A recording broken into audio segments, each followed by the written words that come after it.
Coming up next on Arizona Horizon, we'll head to a working icebreaker in Antarctica to meet the host of a new national science show produced by Arizona PBS.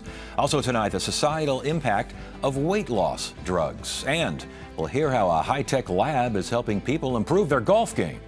Those stories and more next on Arizona Horizon.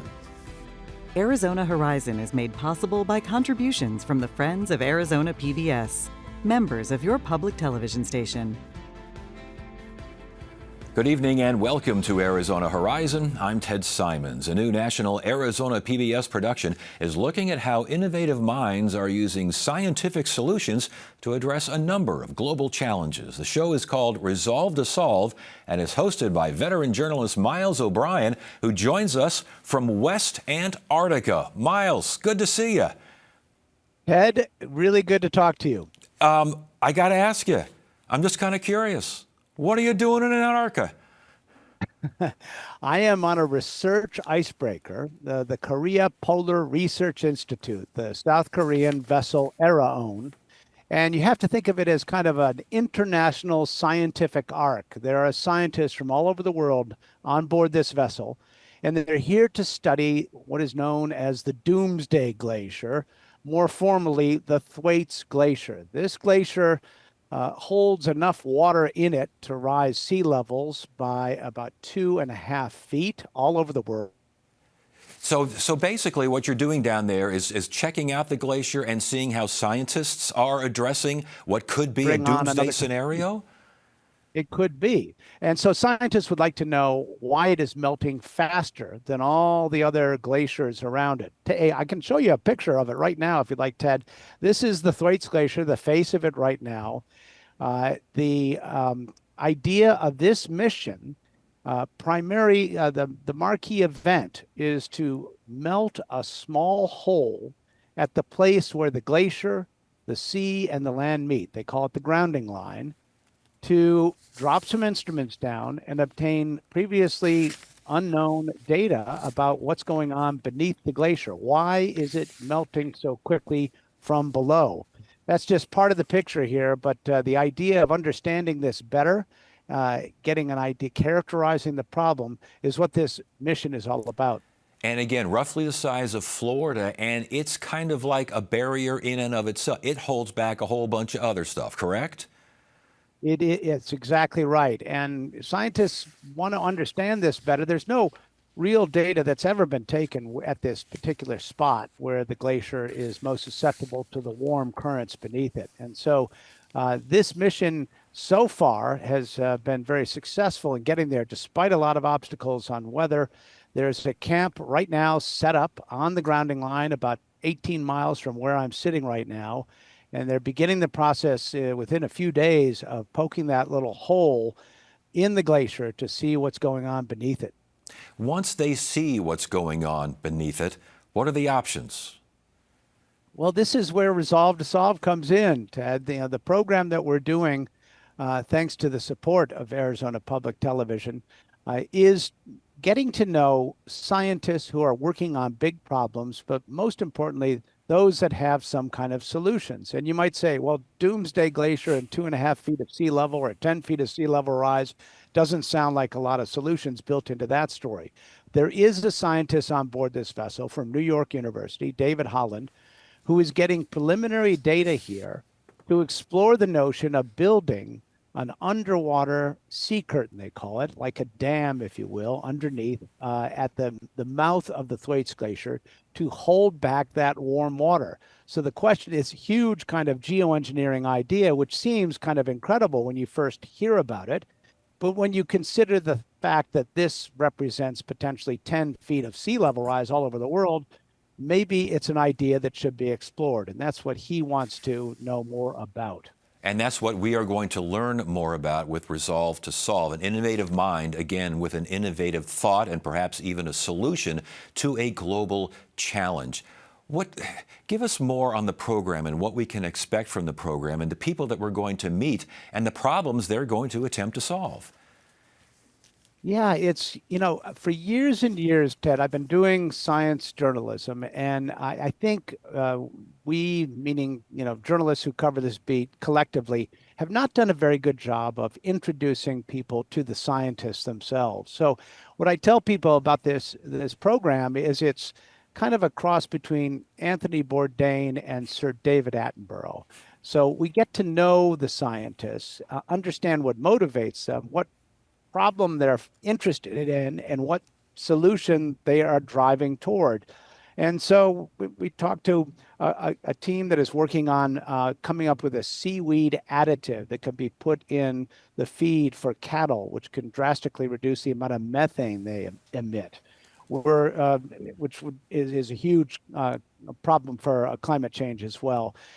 We spoke with a researcher who is focused on using psychedelics as a way to treat some significant pain problems for people like me, an amputee, for example, and phantom pain and other kinds of pain that are previously not easily solved.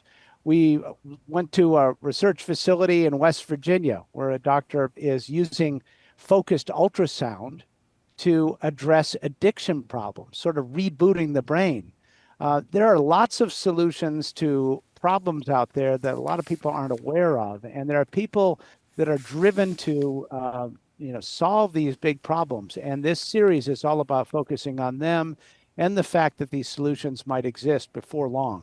And the series sounds like it's quite an adventure for you. I got to ask you right now, what's the weather like down there in Antarctica? It doesn't look too bad. Well, actually, you got about 60 degrees on me for sure. It is summer in Antarctica. Right now it's 25 degrees Fahrenheit, about 17-mile-an-hour wind, but the wind has a distinct cold quality to it as it comes off those glaciers. So it's the wind chill is significant. But I really can't complain too much. I'm bundled up, but it is not at all like the Antarctic winter, which is another story completely. Well, and with that in mind, how long have you been down there, and how long do you plan to stay to get the information you need to get this segment underway and to get this segment completed? Well, it's interesting. I've always wanted to go to Antarctica, Ted, 30 years of covering science. And when this opportunity came up and they said, oh, by the way, it's a 2-month commitment, I was like, oh, boy, what you wish for, right? And we are 1 month into a 2-month voyage. But it's been busy and interesting the whole time. And frankly, the fact that you and I are talking, the technology, the satellite-based internet technology that allows this to happen has made it possible, number one, to share this story in real time, which I found very appealing. But frankly, I can do some other work too. So and I'm still connected. So yeah. It's been a great experience. Yeah, it has been. And it's something odd. You're on the same time zone as us. Who would have thought? Yeah. Who would have thought that? If you take the longitude of Phoenix and go straight down, you'll find me at the bottom of the Earth at about 75 degrees of latitude. Wow. South. Real quickly here, because we're running out of time, but there's so much I want to ask you. As far as the weather, as far as the conditions when doing television, goodness gracious, you can't have a plane flying overhead or you got to do take two. You're down there in Antarctica. What are the challenges? It's, weather, wind, making sure that the Starlink can see the satellite, the pitching deck of the boat complicates those matters. As someone said to me when I was getting on the vessel, they said, whatever plans you have, forget them, because Antarctica has other ideas in mind. And so we've been learning all kinds of ways to be resilient. Yeah, and to get out of there before the weather turns, obviously, get this thing done before seasons change, right? Exactly. All right. Resolve to Solve debuts, I believe, this summer, correct? In the warm month of July, we debut. So we look forward to sharing these stories with the audience. Well, Miles O'Brien, congratulations on the show. It sounds fantastic. It sounds like quite an effort just looking at you in Antarctica. This is an effort in and of itself. It must be very rewarding, and we're all looking forward to seeing this segment and this program. Congratulations on the success here. Well, thanks, Ted. As I told you earlier, I never worked a day in my life, and this has been the adventure of a lifetime. Miles, thank you so much. You're welcome. The Daughters of the American Revolution are descendants of those ancestors who fought for American independence. Now, when I say we have proven that lineage back to the American Revolution, we do that with genealogy from a person of today to that person who fought for the American Revolution. In the 1900s, it's easy because we use birth certificates and death certificates. In the 1800s, it gets more difficult using wills, Bible records, and other documents to trace our family trees to the American Revolution.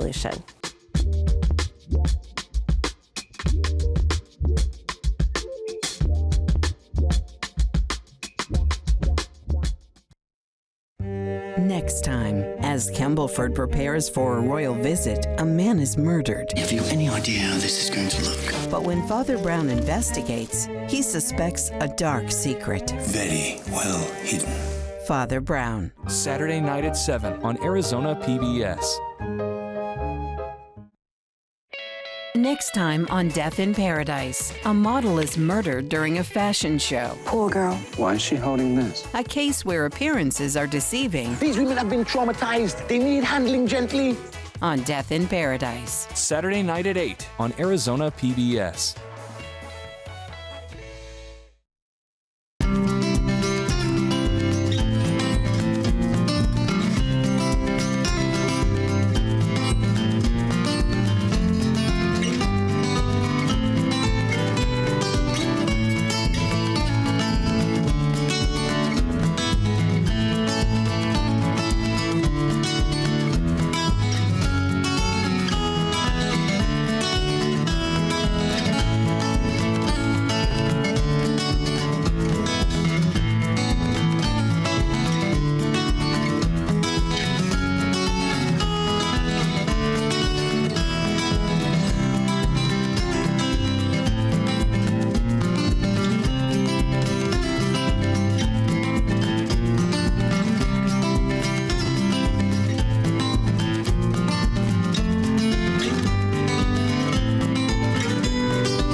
Weight loss drugs like Ozempic and Wegovy are increasingly popular and accessible, but what's the societal impact of these drugs and how is that impact being addressed? To learn more, we welcome Alexandra Brewis from ASU School of Human Evolution and Social Change and Cindy Sturtstreeteren, also from ASU School of Human Evolution and Social Change. Good to have you both here. Thank you so much for joining us. Thank you. Alex, we'll start with you. GLP-1, what are these things?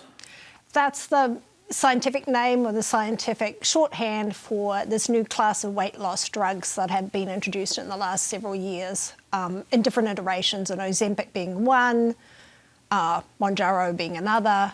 So they're now increasingly common. They've been in an injectable form for several years, and now they've just released in the US the pill form. So there's a lot of changes happening around these drugs. I want to get to that in a second here. But are these strictly weight loss drugs? I seem to remember they were used for other things at first. Mm-hmm. Yeah, so historically they were first developed for diabetes, and then people learned that they had this side effect of weight loss. And once that became clear, they began to become in demand for weight loss reasons. And you mentioned that at first they were administered in injections. Now pills are available, and that kind of changes the whole landscape, doesn't it? We think it does in some ways and not in others. I think we've seen a lot of very rapid changes around the injectables and a lot of people willing to endure them because at least while people are losing weight, what we've found working with a lot of different teams globally is there's a real clear trend that people are willing to put up with a lot of side effects, quite severe side effects while they're losing weight. What becomes more problematic is what people are willing to tolerate once they've lost weight, and that now we're seeing a lot of people discontinuing the drugs. So people going on and off them in really complicated ways that are not sort of clinically advised as a result. And the research was, I think I heard social technology was applied here in this research. Basically, the social impact of the side effects, of people getting on, of people getting off, of people getting on, and just the change, the overall change. Talk to us about that. Yeah, so people would begin taking the weight loss medications and lots of reports of side effects that include nausea, stomach upset, constipation, sometimes so severe some people would need to stop using the medicines. But for people who could tolerate them, they would often report feeling much more normal or feeling much more confident or feeling like they could do better at work or lead a life that they were aspiring to. Yeah, that's a positive here. That's a good thing, is it not? Well, it is a complicated answer to that because what you're really talking about is a drug that people are feeling emotional benefits from and psychological benefits from that's related to how they feel about their weight, not the actual health effects of the weight. Right. So it's kind of a complicated equation there that the drug release is really happening in front of us being able to understand that complication because once you have people starting to use it for cosmetic use, which is what's happening now, you're now getting into territory where people have eating disorders and all these complications that make the drugs very dangerous, in fact. That's a good, how do eating disorders play into all that? That's a good question. Yeah, so I think with disordered eating, one of the things that happens is people's sense of hunger is often, or they report that it's decreased. And so if you're not feeling hungry or if food doesn't taste the same as it used to, or this idea of a craving of food goes away, then people are reporting that they're eating less, for example. But for some people, it can be very complicated in the sense that what does it mean if you don't feel hungry? Yeah. How do you remember to eat? What are you eating when this happens? And so we can see issues that look a lot like eating disorders in this kind of scenario. Other psychological factors, body image, this sort of thing, the anxiety. And from what I understand from doing my little research on this, there are folks that probably don't even need these drugs that are taking them because of body image issues. Is that true? Well, that's always been the case with people's relationship with weight loss. There's nothing new about that. Yeah. This just provides a more efficient mechanism for people to be working on that challenge. We've been working for a number of years in multiple different countries to really look at that weight anxiety particularly. Mm-hmm. And Cindy can talk to this to more precision because one of the most interesting cases is Japan, which has one of the lowest average body mass index in the world of higher income countries. And people there, even in Japan, are really anxious every day about their weight. And that's a universal phenomenon now that people wake up every day regardless of their body size and worry about their weight and if they're eating right and doing this right. And it takes a lot of cognitive bandwidth.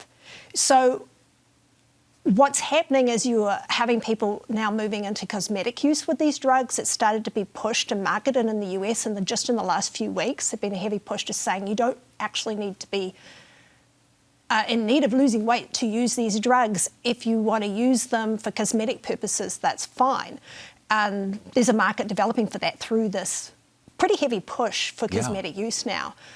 So Cindy, what do we take from this research? What do we take from the fact that, things are changing so much so quickly? I think one of the things that we really feel is important is that we need more voices from people who are using this. We need to know more about the lived experience of these weight loss drugs. We need to find out how people's lives are being transformed negatively, positively, neutrally, not being transformed. We need more voices also of people for whom these drugs don't work. Most of the media is really talking to people who have lost weight and are perhaps very happy about that. But there is a large number of people out there as well who don't have any effect from these drugs. And so what's happening to them emotionally, to their sense of body image, to their psychological well-being. We're out of time, but real quickly, can you take too much Ozempic? Can you just like knock it off? I believe you can take too much Ozempic. Do you agree with that? Well, yes, because a lot of the use now, people are not using it in the way that their doctors recommend, or they're going around doctors and going to telehealth companies. So we're going to see an acceleration of use that's outside of clinical oversight. And for any drug where we don't have a lot of trials for long-term effects, that's obviously a really concerning issue. And I bet you social media is big in this too, because everyone's an expert on social media. Very good information. Good to have you both here. Thank you so much for joining us. Thank you. Thank you. It's been a pleasure. In the 1770s, when the American Revolution rumbled thousands of miles away, the Gila River flowed wide and strong through what we now call Arizona.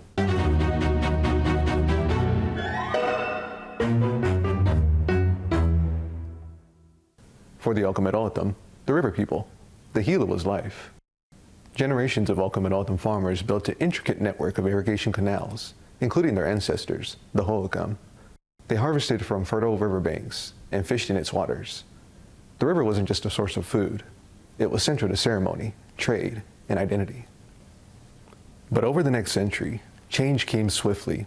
As settlers arrived in the 1800s, upstream dams and diversions began to slow the flow. Much of the Gila's water was claimed before it could reach the Alcomedawatam's fields. The once thriving agricultural system of the river people suffered devastating losses. Through the 20th century, the Gila River was reshaped by reservoirs, canals, and legal battles over water rights. Today, the Gila still flows, but differently. Decades of advocacy has restored some water to the Alcomedawatam, allowing them to revive traditional crops and cultural practices. The river remains a reminder of resilience, adaptation, and the deep ties between water and people in the desert. From a lifeline in the 1770s to a contested resource in modern Arizona, the Gila River story is more than geography. It's a testament to survival. And for the river people, its flow carries the past, nourishes the present, and shapes the future.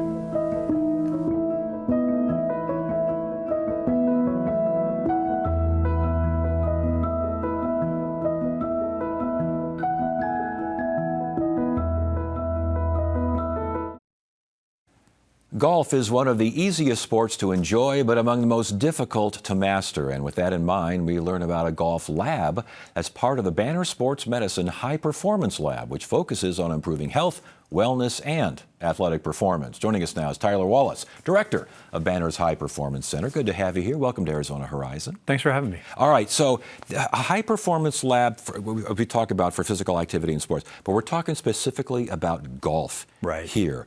What is this like when you go to Golf Tech or all these places and they have all these computers? What's going on here? There's a component of that. Yes. We look at human movement, we look at human performance, and we look at the technical aspect of golf. So somebody comes into the lab, we do a full test and evaluation to look at their human movement profile. How do they move? Movement quality is primary to us. We want to help reduce injuries and help somebody move better so they can swing more efficiently. The next step is then to evaluate their performance levels. And from a performance standpoint, when it comes to strength, power, the ability to create force, et cetera, that's very important to us. And then we finish in our golf performance lab where we've got 3D markerless motion capture, force plates, so we can look at the mechanics of the swing and correlate all that data together to help somebody understand, where are the limiting factors within their movement, their performance, and their golf swing, and where are the areas of opportunity. And from there, we'll personalize a program for them to help them improve those various aspects. So it sounds like it's body first. Body first. Body, then ball, then club. Okay. Those are the things we focus on. So those of us who go in there and we're not quite as flexible as we once were, compared to those who go in there who are quite flexible and do just fine, thank you very much. Different approaches? Absolutely. Our model focuses on improving human movement across everybody. Golf's a rotational sport in one direction primarily, where you're creating the force. So we want to identify muscle imbalances to help you move better. Once you can move better, then we can create stability, then we create strength, then we create power. Within the game of golf, everybody's chasing distance. Yes. Everyone wants to hit the ball far. Sure. You can't have power to hit the ball far if you don't have strength, if you don't have if you're not stable, you can't have strength.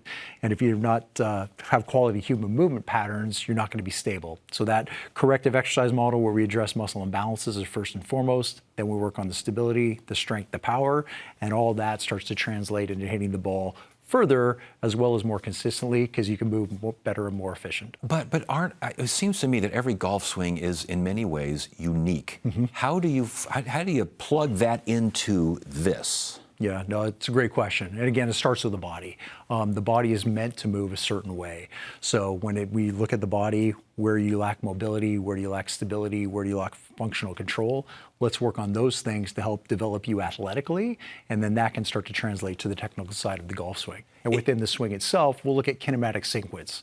As you swing, there's certain aspects of the body that are supposed to fire in a certain manner at a certain time in a certain order. Same thing as throwing a baseball, hitting a baseball, etc.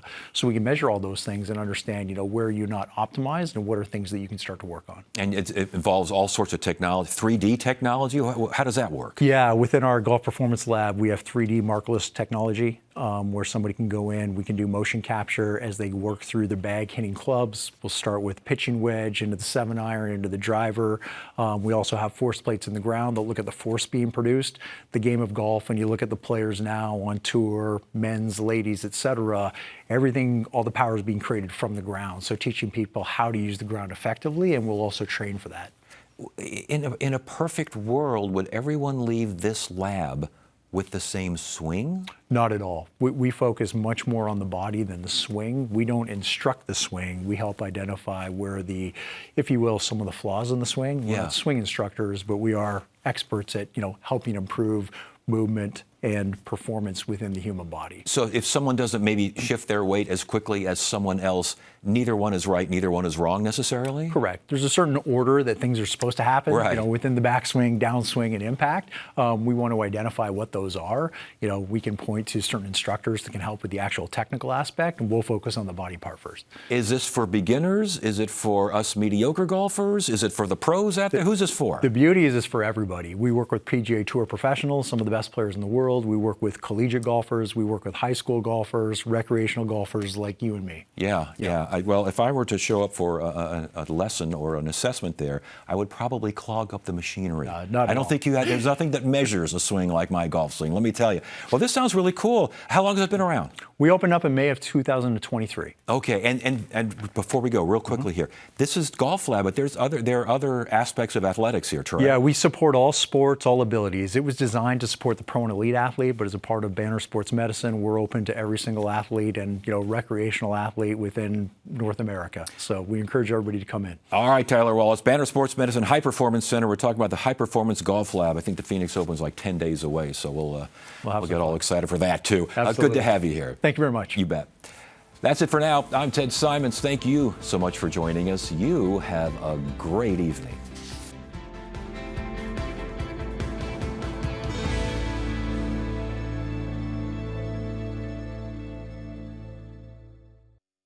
Support for Arizona PBS comes from viewers like you and from Primavera Online School now offers kindergarten through 5th grade with a project-based curriculum, digital learning activities, and small group instruction.